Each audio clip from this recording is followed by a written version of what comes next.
Bonjour à tous les lecteurs du blog Mes Investissements ou de mes livres et aux abonnés à la chaîne YouTube. Alors aujourd'hui, on va voir les ratios de valorisation en bourse et les différentes méthodes pour valoriser une entreprise en bourse. Et notamment, on va voir que le fameux PER, le Price Earning Ratio que tout le monde connaît, est sûrement la pire des méthodes ou le pire ratio de valorisation en bourse.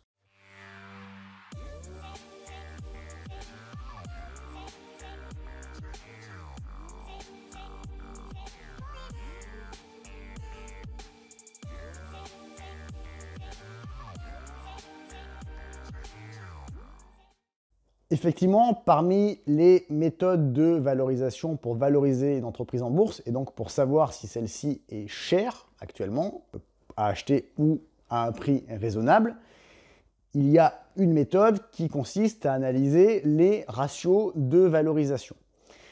Parmi ces ratios de valorisation, le plus célèbre est le PER, le fameux Price Earning Ratio, donc où on divise le prix de l'action par les bénéfices par action. Donc par exemple, votre action vaut 100 €, les bénéfices de l'entreprise rapportés au nombre d'actions de l'année valent 10 €, vous avez un PER de 100 par 10 égale 10. Alors, ce PER, c'est ce que la plupart des débutants en bourse vont utiliser pour savoir si une action est chère ou pas chère. Mais il a en fait un inconvénient, c'est-à-dire qu'il est très bien, cet indicateur PER, à partir du moment où on compare des entreprises qui sont très comparables. C'est-à-dire des entreprises qui vont être dans le même secteur d'activité. Donc ça, à la limite, on peut y arriver, comparer une entreprise d'un secteur d'activité à une entreprise du même secteur d'activité. On peut comparer par exemple dans le luxe LVMH et Kering, même si Kering est un peu moins qualitatif. Mais non seulement ça, le même secteur d'activité, mais il faudrait aussi, pour que ce soit vraiment les choses soient tangibles par ce PER, qu'on soit dans des entreprises qui ont le même taux de croissance et qui ont une structure capitalistique semblable. Quand je dis structure capitalistique semblable, c'est-à-dire le même pourcentage d'endettement ou à l'inverse, le même pourcentage de trésorerie excédentaire. Donc autant dire que quand on a dit ça, on est un peu dans le monde de l'impossible. Alors, pour que ce soit possible, on pourrait dire au moins, si on veut essayer de regarder, si on est dans une situation plutôt de bulle ou une situation plutôt favorable, donc de cours favorable à l'achat, si on ne peut pas trouver d'autres entreprises similaires, on pourrait regarder par rapport au PER historique. C'est-à-dire que j'identifie une entreprise, par exemple Danone, et je vois qu'aujourd'hui elle a un PER de 12, et je me dis son PER en moyenne historique sur les 20 dernières années, c'était 16. Donc je me dis à ce moment-là, elle est plutôt à acheter puisqu'on est sur un bas PER. Alors ça, c'est pareil, ça aussi des inconvénients. Le premier, c'est qu'en fait, on rejoint l'inconvénient de tout à l'heure, hein, c'est-à-dire que même sur une entreprise donnée, dans son historique, elle n'a pas toujours eu le même taux de croissance ni le même taux d'endettement. Donc on compare encore des choses qui ne sont pas comparables.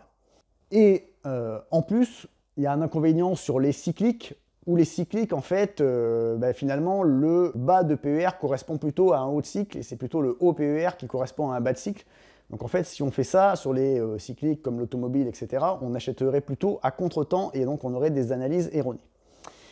Alors, il y a deux autres ratios de valorisation en bourse qui corrigent finalement ces problèmes de PER, qui finalement ne sont valables que si on compare vraiment des pommes et pas des pommes et des poires, alors qu'on est plus ou moins obligé de comparer des pommes et des poires. Il y a d'abord le PEG.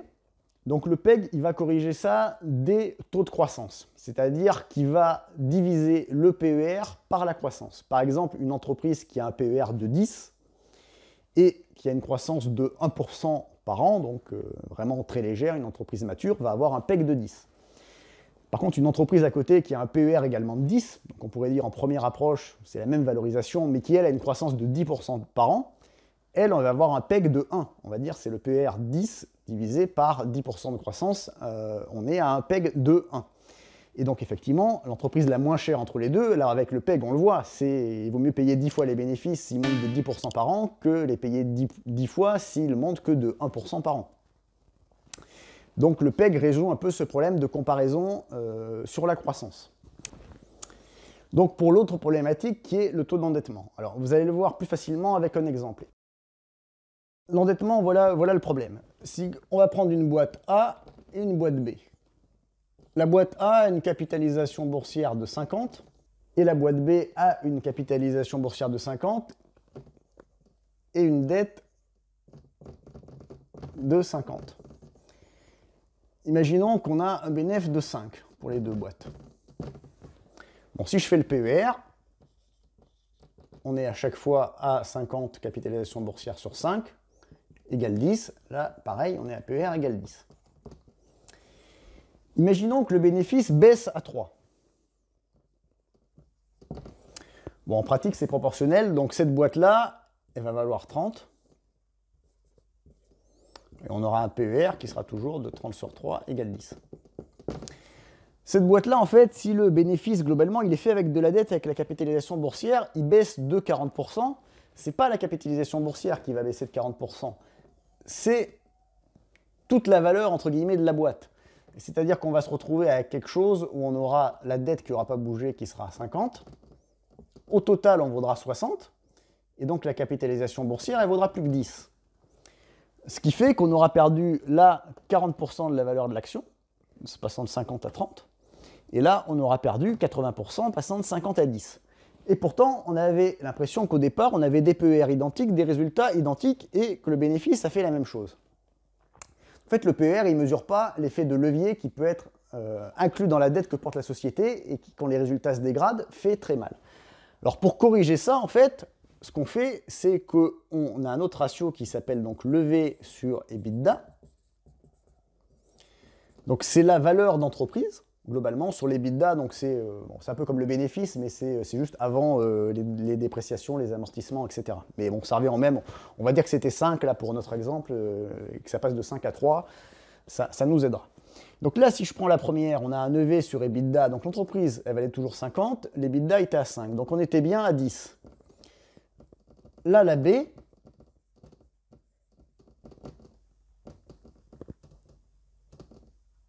si je prends le V, j'étais à 100 sur un résultat à 5. Donc j'étais à 20 de V sur EBITDA. Donc on voit bien qu'au départ, cette entreprise-là, je la payais trop cher. Et d'ailleurs, quand les résultats se sont dégradés, ça m'a fait beaucoup plus mal. On voit qu'effectivement, j'ai perdu 80% de ma valeur boursière, alors que là, j'en ai perdu que 40%. Donc en gros, le V sur EBITDA, il corrige un peu cette histoire d'endettement. Alors, c'est pas évident d'expliquer vite fait en une vidéo comme ça, hein, je ne sais pas si j'ai été très clair d'ailleurs. Vous retrouvez toutes les explications détaillées sur ces ratios dans mon livre « Investir en bourse, style gagnant, style perdant ». Alors, voilà en gros pour les ratios de valorisation. Donc le PER, ce n'est pas la panacée. Il y a le PEG pour corriger de la croissance et il y a le levé sur EBITDA pour corriger des taux d'endettement. Sachant que les ratios ne sont pas la seule méthode de valorisation des actifs en bourse, il y a deux autres méthodes, en plus des ratios de valorisation. La deuxième, c'est le fameux discount cash flow, ou DCF. On va essayer de projeter sur les années futures les cash flows attendus et on va les discounter pour prendre en compte une valeur d'actualisation de l'argent. Et puis il y a la troisième méthode qui est entre guillemets un peu la valeur à la casse, c'est-à-dire à quel prix on pourrait vendre les actifs de la société. Alors ça va des usines, des biens immobiliers, des stocks, etc. Alors évidemment les stocks, si c'est de la matière première, vous allez la revendre au prix quasiment d'achat. Si c'est des petites culottes et que c'est la collection d'il y a 3 ans, forcément les stocks ils vont être dépréciés. Mais bon bref, c'est un peu la valeur à la casse, c'est la valeur de liquidation qui peut vous donner un autre ordre de grandeur. Alors cette méthode, elle est bien sur des entreprises de la vieille économie, c'est ce que font d'ailleurs les DOBAS un peu en France. Elle est plus compliquée sur la nouvelle économie ou les actifs numériques ou les boîtes qui ont vraiment de la valeur dans les marques, puisqu'en fait ça c'est de la valeur un peu intangible, donc qui n'est pas inscrite directement au bilan, donc qui est un peu plus compliqué que ça. Donc voilà, si vous avez aimé cette vidéo, n'oubliez pas le petit like et puis de mettre éventuellement des commentaires. Si vous ne me connaissez pas, je vous rappelle mes livres. Donc Investir en bourse, style gagnant, style perdant sur la bourse, où vous aurez tout ça de façon beaucoup plus détaillée et puis vous pourrez lire à tête reposée.